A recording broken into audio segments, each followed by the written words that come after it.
As I showed you in the first part of the series, there have been controversies surrounding Diddy since the beginning of his career. However, 90% of the cases were swept under the rug, so Diddy never got a scratch. But that changed in 2024, when several lawsuits were filed by 3 women and even a man alleging the craziest things about Diddy. In the indictments, which I have read and summarized for you, a great many rumors that we already looked at in the first part are confirmed, so that we can now look at Diddy's indictment with the necessary background knowledge. So don't forget to like and comment, that helps me a lot and more people see the videos. And now have fun with part 2 of the Diddy Files. Several law enforcement agencies are raiding the home of hip-hop mogul P. Diddy. The federal raid at the LA mansion of Sean Diddy Combs. Federal raids involving hip-hop mogul Sean Diddy Combs. Before we look at Diddy's indictment, we need to answer a very important question that probably every one of you is asking. Why are all of these allegations against Diddy only coming to light now? To answer this question, we need to briefly look at the legal situation in New York.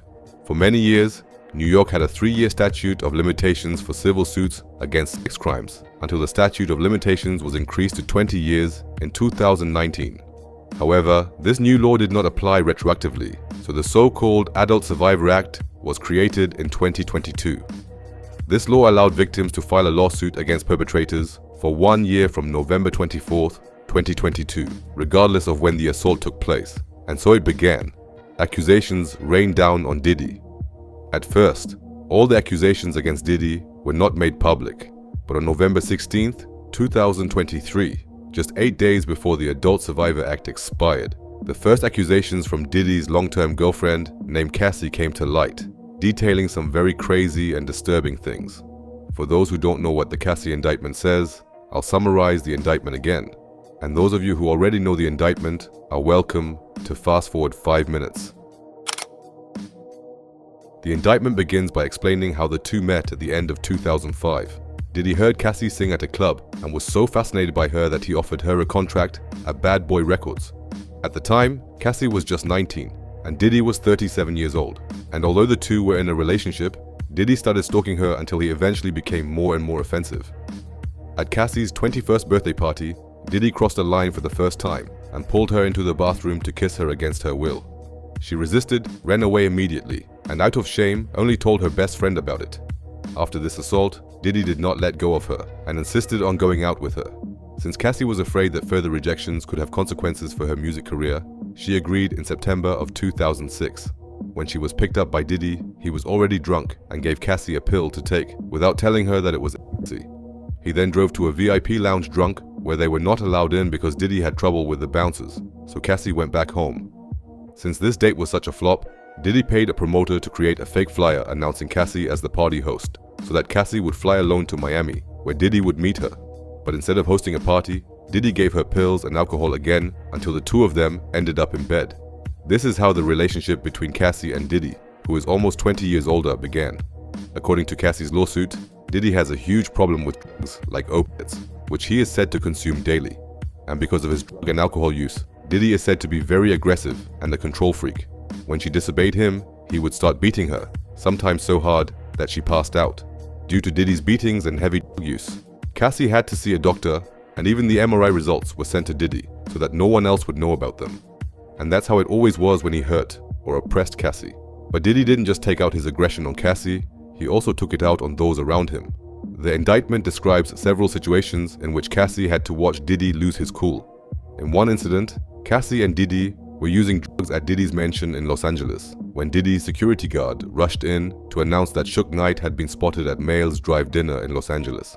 Since Diddy was totally high, he got dressed, took several guns out of the safe, and drove to the place where he thought he would find Jokxh Knight. The indictment also states that Diddy insisted at least twice that Cassie keep his gun in her handbag to show how powerful and dangerous he is, so that Cassie would continue to obey him, while she was beaten by Diddy several times over a period of more than 10 years. But that's not all, because now comes what I consider the worst part of the indictment. Because according to Cassie's testimony, Diddy had so much control over her at some point that he could do anything to her and forced her to sleep with other men he hired and paid for while he watched. He called these sessions, which sometimes took place every week, freakouts or FOs, and they were even planned by Diddy's assistants. To keep Cassie docile, she was dosed with all kinds of drugs, and during the act, Diddy told her what to do. These freakouts were even filmed by Diddy, and sometimes she was even beaten by Diddy during them. After one of these freakouts, Diddy was even recorded by a hotel security camera beating Cassie. But according to the indictment, Diddy paid $50,000 for the damage to the hotel and for the video recording, so that this incident never came to the public's attention either. Even Cassie's friends were not safe from Diddy, because according to the indictment, Diddy interrupted the birthday dinner of Cassie's 29th birthday and forced her to come with him for a freakout. When she didn't want to go, she was forced by Diddy's securities and brought back to the hotel after the freakout, where her friends were waiting. But because Diddy had consumed so much drugs, an argument arose between Diddy and one of Cassie's friends. So Diddy grabbed the friend by the legs and let her hang upside down from the balcony like a child. Unbelievable. I think each of you will now wonder why Cassie did not just run away. But why she couldn't leave becomes clear in the last section of the indictment. In 2011, Cassie tried to end the relationship with Diddy and shortly afterwards met the rapper Kid Cudi, with whom she slowly built up a relationship. When Diddy found out about this, he attacked Cassie and took a corkscrew in his hand, with which he hit Cassie several times. After this incident, she went into hiding with Kid Cudi and her mother until she ran into Diddy at Paris Fashion Week in February 2012. There he told her that he was going to blow up Kid Cudi's car, and now just had to make sure that he and his friends were at home while he did it. Sure enough, a short time later, Kid Cudi's car exploded in front of his driveway. Of course, it was precisely actions like this that intimidated her, so she did everything he asked, until 2017. From then on, she managed to avoid contact with Diddy more and more, until they finally met in a restaurant in September 2017 to officially end the relationship. But according to the indictment, Diddy tried to assault her again, which is why Cassie ultimately went into hiding. But thank God, she met a man a little later, whom she married in 2019, and with whom she had 2 children. Her new family gave her the strength to finally press charges against Diddy after all these years. We're up on some breaking news right now. The New York Times is reporting that music mogul Sean Combs, better known as Puff Daddy or Diddy, is now facing a lawsuit from the singer known as Cassie, whose real name is Cassandra Ventura.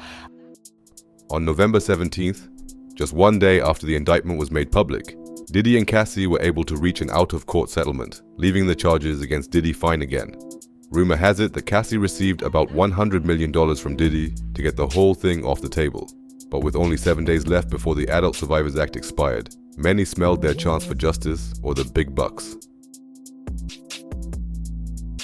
On November 23rd, just one day before the law expired, 2 women named Lisa Gardner and Joy Dickerson-Neal filed a lawsuit against Diddy, alleging that Diddy had been abusing his power in the music industry for over 30 years. According to Lisa Gardner, she met Diddy together with a friend in 1990 at a label party, where she was bought drinks by Diddy and his friend, a singer and songwriter named Aaron Hall, and celebrated with them. At the end of the evening, Diddy and Aaron invited them to an after-show party at Aaron's house, where they continued drinking until the whole mood is said to have changed very quickly. After a while, Diddy is said to have forced her to have sex, and after he was done, Aaron Hall is said to have taken advantage of her as well. After that, Diddy and Aaron are said to have taken advantage of her friend. But that's not all. Just one day after the incident, Diddy is said to have driven Lisa home. Since Lisa no longer wanted to have anything to do with Diddy, Diddy is said to have become very angry and choked her until she lost consciousness. According to her statements, Diddy continued to harass her afterwards because he feared that Lisa would talk about the act, so she only told her closest friends and family about the act out of fear. Due to the incidents, Lisa is said to have been in treatment for years to somehow recover from this trauma. According to Joy Dickerson-Neal, she met Diddy at a video shoot, where Diddy is said to have made a pass at her immediately.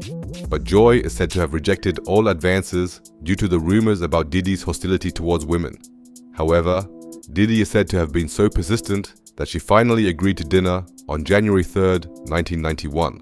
They went to a restaurant in Harlem for dinner, and when Joy had to go to the bathroom, Diddy is said to have put something in her drink so that Joy could no longer walk independently. According to her statement, they then went to a recording studio where she couldn't even make it out of the car, so Diddy then drove her home, where he is said to have taken her. She is said to have suffered injuries in the pelvic area, and the whole act is said to have been filmed by Diddy. Joy is said to have learned about it a few days after the fact from a friend who was personally shown the video by Diddy. Because of this, Joy was very ashamed and did not go to the hospital or to the police. According to her statement, she had mental health issues for years after the fact and even had to drop out of college. With this statement, there were already 3 women who made very serious accusations against Diddy. And with that, public interest grew, and more accusations against Diddy came to light. After the accusations of Cassie, Lisa, and Joy, the accusation of a woman who was just 17 years old at the time was made public. In the case file, the victim was given the nickname Jane Doe to protect her privacy. According to Jane Doe, she met a friend of Diddy's in a club near Detroit when she was just 17 years old. She then flew with him to New York in Diddy's private jet to meet Diddy. In New York, they are said to have gone to Diddy's home studio, where Diddy was recording a singer who left the studio a short time later, leaving only she, Diddy, and his friend. According to Jane's testimony, they then gave her alcohol and drugs until at some point, she was no longer compos mentis, and Diddy and his friend were able to assault her. And to top it all off, the woman, nicknamed Jane Doe, was able to prove all her allegations with photos that were allegedly taken that night. But not only women are said to have been harassed by Diddy. A producer named Rodney Jones, aka Lil Rod, also filed a lawsuit that has it all. Of all the lawsuits, Lil Rod's 70-page complaint is the craziest and most damning. He not only incriminates Diddy, but almost everyone around him, and also makes no distinction between Hollywood stars and Diddy's family. According to Lil Rod, he started working on music with Diddy in 2022 and had to endure a year and a half of Diddy being abusive towards him. He lived with Diddy for months and is even said to have produced 9 songs for his last album. During this time, Diddy is said to have regularly touched him inappropriately and forced Lil Rod to watch him give him massages or shower. Lil Rod also testified that Diddy wanted to persuade him to have sex, and since Lil Rod often refused, Diddy showed him a video by a producer named Stevie J, who had produced songs like More Money, More Problems for Biggie, in which Stevie J was seen sleeping with another man. Since Lil Rod was a big fan of Stevie, Diddy hoped that this would help persuade Lil Rod, but he kept refusing. So Diddy is even said to have offered him things like shares in his business, or $250,000 for studio equipment to keep him quiet. Lil Rod submitted screenshots as evidence, in which the aforementioned video of Stevie J could be seen. But I won't show the pictures here, because I'm trying to get them out of my head right now. But that was just the beginning. Do you remember how we looked at the rumors about Usher and Diddy in the first part? Lil Rod confirmed these exact rumors in his lawsuit. According to his statements, Diddy told him that he'd had an affair with 2 famous men, an R&B singer who performed at the Super Bowl and a rapper from Philadelphia who dated Nicki Minaj. You don't have to be a genius to realize that Usher and Meek Mill are meant.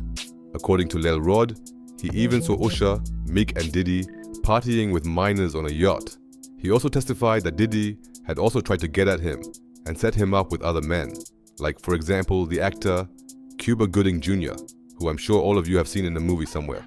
According to Lil Rod, Cuba Gooding Jr. is said to have touched him inappropriately and only stopped when Lil Rod aggressively pushed him away.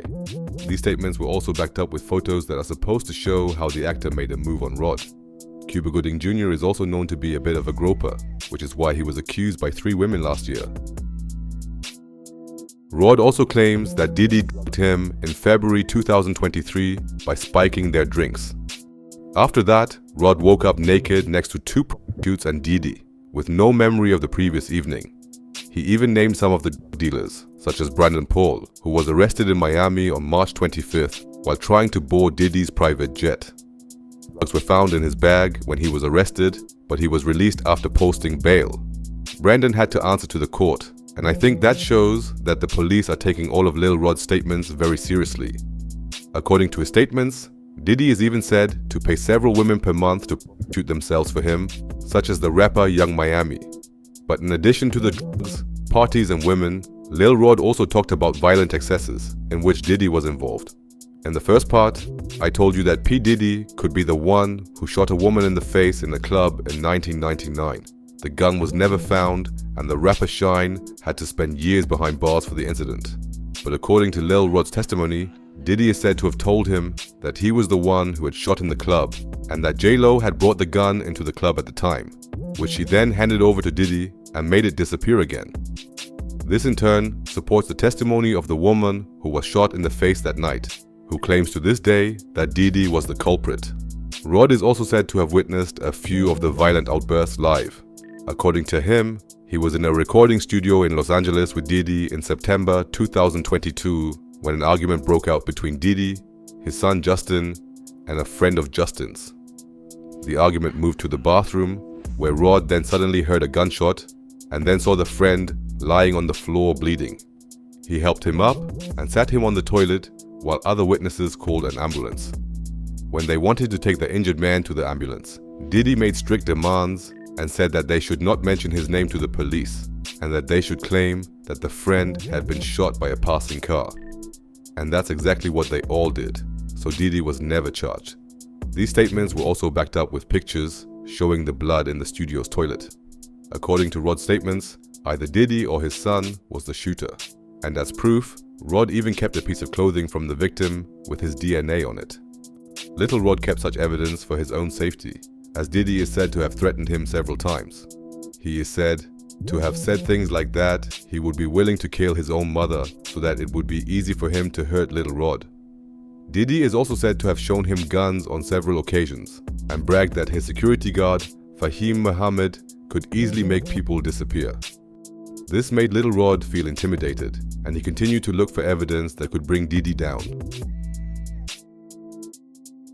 This brings us to the part of the indictment that has ensured that Diddy is now compared to the late Jeffrey Epstein. In addition to Prince Harry, who was named as a regular at Diddy's parties, Diddy is also said to have hired a woman named Christina Coram, who ensured that Diddy was always supplied with women and drugs, similar to how Ghislaine Maxwell worked for Jeffrey Epstein. Christina is said to be the head of Diddy's posse, who planned everything very carefully and made sure that Diddy's secrets remained hidden in the shadows. In return, the guests who attended Diddy's parties at his mansion were watched for 24 hours, because Diddy allegedly had a camera hidden in every room of his mansion, giving him many secret recordings of stars and athletes that he used to his advantage. And similar to Epstein, young women are unfortunately also said to be involved with Diddy. According to Rod's statements, Diddy threw a listening party in California in July 2023, to which Diddy invited a great many women. Of the women in question, at least 5 girls were said to have been under the age of 16. Nevertheless, Diddy is said to have distributed alcohol and drugs and not checked IDs. When Little Rod felt uncomfortable and wanted to leave, Diddy is said to have taken his car keys and forced him to drink until Little Rod passed out and woke up in bed with a strange woman again. Screenshots and videos were also submitted as evidence from the aforementioned evening, in which Diddy is allegedly seen dancing with a minor. Even Diddy's sons were charged, Christian and Justin Combs. Christian, aka King Combs, was sued alongside Little Rod by a woman named Grace O. Marquet, who claims that Christian dumped her on a yacht in 2022 and then assaulted her. And Justin Combs is named in the case file with an alleged prostitute who, according to Little Rod's testimony, was ordered by Justin, which is a criminal offense in America. Since Little Rod is said to have suffered a great deal of damage because of Diddy, he demanded $30 million in damages from Diddy and his entourage. In addition to Diddy, his sons and his employees, labels such as Motown, Universal, and Love Records were also sued by Little Rod because he is firmly convinced that they helped Diddy with his illegal activities for years so that they themselves would benefit in the end. In doing so, he accused Diddy and those around him of being a criminal organization, which is why the entire lawsuit became a case for the feds. In March 2024, the feds searched Diddy's entire property for evidence such as videotapes, laptops, or other items that could corroborate the plaintiff's statements. During the search, the first news portals reported that Diddy had fled the country in his private jet, and after that, it was clear to many that Diddy was guilty. Diddy never fled though, because shortly after the news broke, his jet was spotted on a Caribbean island called Antigua. And Antigua has an extradition treaty with the United States. This means that if a criminal from the United States flees to Antigua to find shelter, he will be arrested and extradited immediately. So if Diddy had wanted to flee, there would have been an incredible number of countries where he would have been safe as a multimillionaire. But the fact is that Diddy has not yet been convicted. Unfortunately, a lot of fake news can be found on the internet, such as audio recordings of Meek and Diddy, because everyone really wants to get a few clicks from Diddy. Of course, Diddy and his entourage deny all the allegations, so we'll just have to keep waiting for a verdict. But now we've looked at all the allegations against Diddy and really examined every corner of his life. I tried as hard as possible to remain neutral, so that you can now get an idea of all the accusations that have ever been made against Diddy. That's why I'm curious about your opinion in the comments section. What do you think? Were all the charges just brought up to get quick access to the big money? Or is Diddy really a monster whose secrets are slowly coming to light? As soon as the court cases are over, I will of course try to make a part 3. But until then, stay healthy and we'll see you in the next video. Bugatty.